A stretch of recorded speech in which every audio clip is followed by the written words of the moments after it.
valuable bands in the LTE world, right? It allows further reach.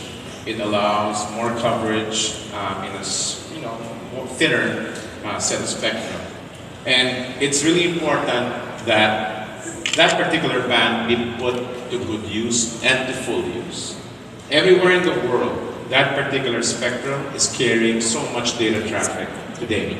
The US in particular, I think even in Thailand, they're starting to auction it, they're not using it yet.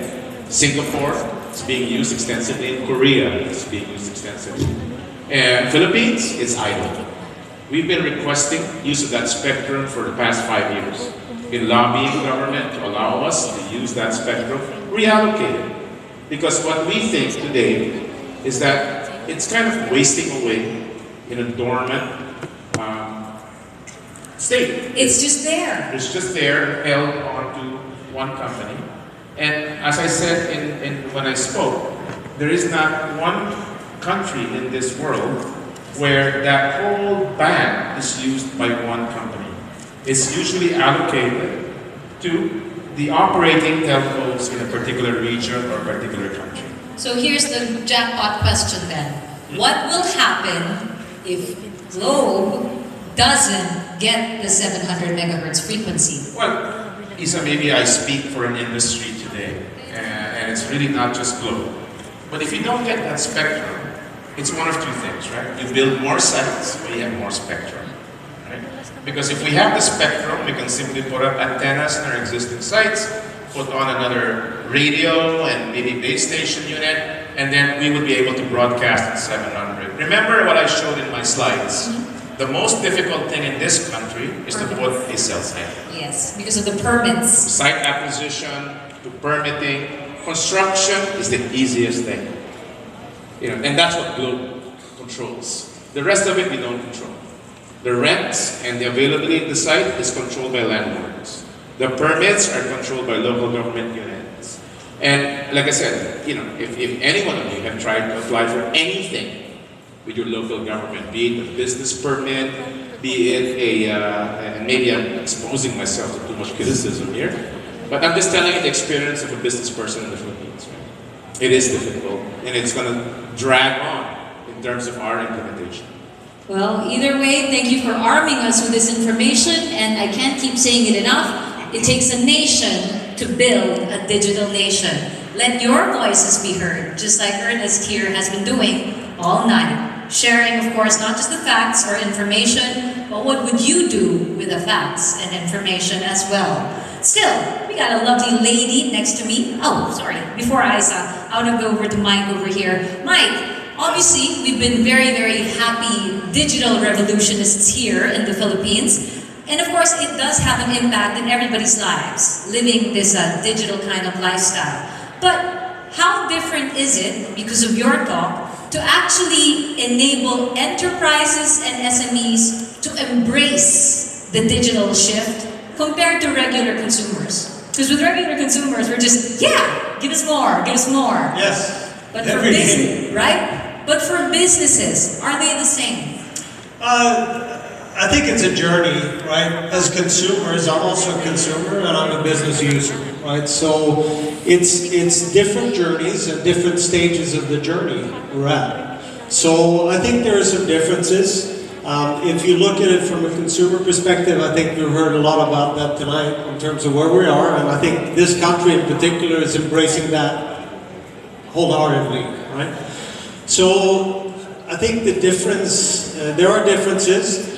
And especially if you start looking at Globe My Business that caters to SMEs, and you look at Globe Business that caters to larger enterprises, it's the same journey, but we're at different stages of that journey, depending on where we're talking to large enterprises or SMEs. So we need to be very delicate in the way that we cater to SMEs and the type of solutions where we get them in, because we need to grow those businesses as well. And eventually, they will grow up and become enterprise clients or Globe Business clients.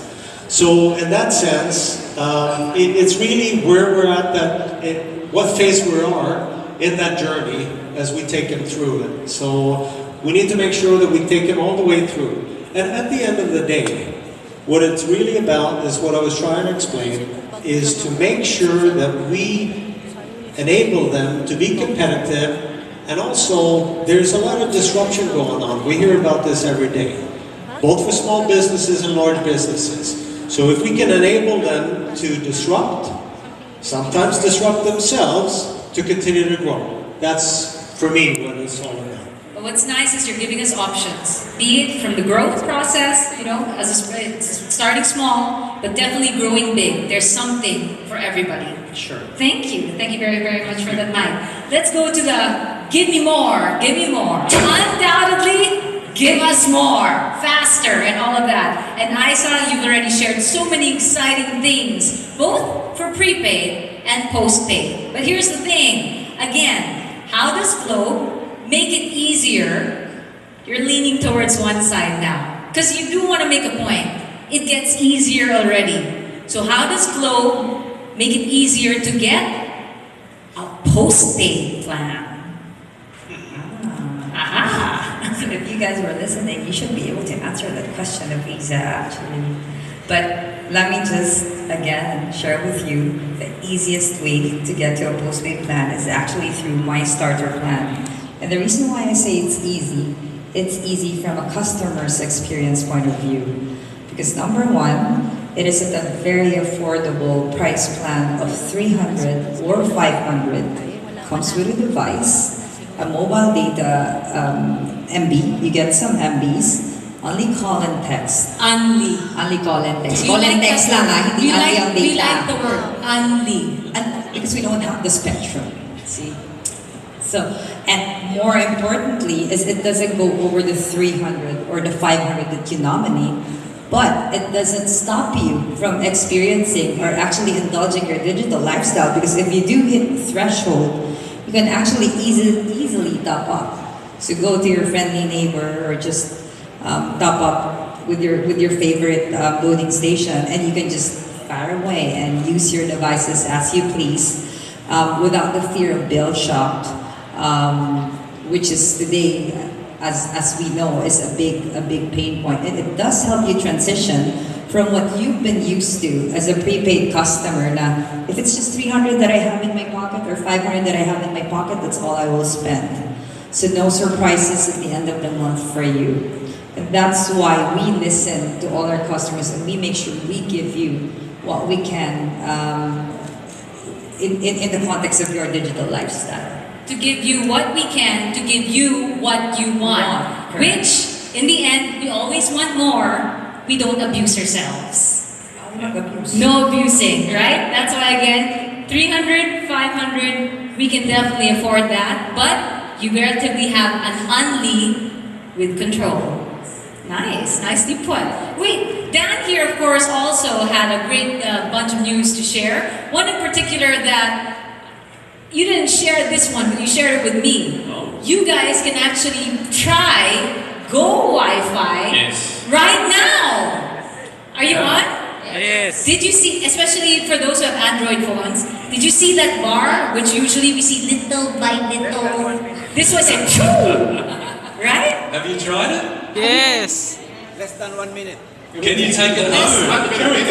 Hope it should be seconds. Seconds lang. First one, 1 minute. Second one, 30 seconds. Oh, the second one, 30 seconds. So again, with the Go Wi-Fi from other public connections, and of course the introduction of Accelerator, right? How does Accelerator contribute to this very significant improvement of Go Wi-Fi? Yeah, so Go Wi-Fi is a way of us giving customers the access to a great Wi-Fi service. That actually works. It works, and as I said earlier, you know, many of us, you know, we all try the free Wi-Fi services, and it either doesn't work, or you sit there wondering, are they taking my credit card details? And you know, so for me, this is a fantastic service that Globe can provide to everybody. And as I said, it doesn't matter whether you're a Globe customer or a PLDT customer. It's open to everybody. It's genuinely open to everybody. And the service is fast, it's secure, it's up to 100 meg. And when we overlay the YouTube service, the first thing that you will get is the Google Accelerator. and that makes the videos lightning fast. And it's all the videos that you love and want. Over the coming months, of course, we're going to evolve the service to add more things to it.